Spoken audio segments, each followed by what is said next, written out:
கவிதை என்பது காலம் காட்டும் கண்ணாடி அப்படிங்கிறதுல எனக்கு முழு நம்பிக்கை இருக்குதுங்க. ஏன் அப்படி சொல்கிறேன்னு இந்த கவிதையை நான் சொன்னதுக்கு அப்புறம் உங்களுக்கே புரியும். கேளுங்களேன். முதலாய் உடன்கட்டை ஏற்றப்பட்ட பெண் உயிரோடு எரிகையில் கடைசியாய் என்ன நினைத்திருப்பாள்?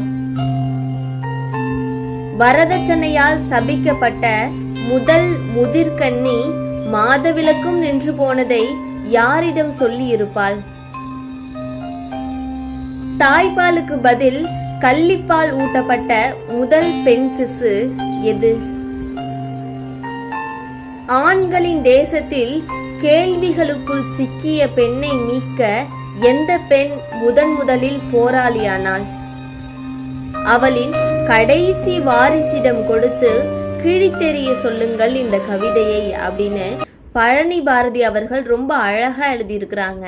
இந்த கவிதையில உள்ள எல்லா வரிகளுமே நம்மளோட ஆழ் மனதுல ஒரு பெரிய தாக்கத்தை ஏற்படுத்துது அப்படிங்கிறது தான் உண்மை.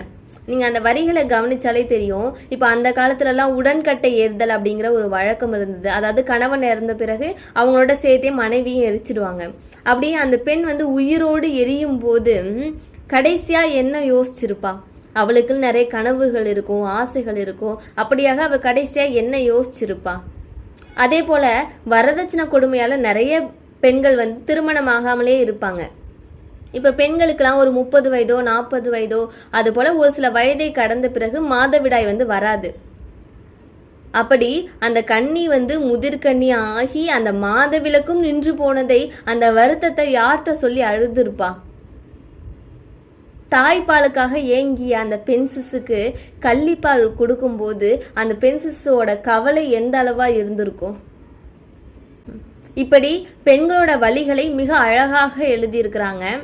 இப்போ என்ன போல பெண்கள் இப்படி ஒரு பேசுறதுக்கு ஒரு உரிமை கிடைச்சிருக்கு அப்படின்னாலுமே அது நிறைய மனிதர்களோட போராட்டம் தான்.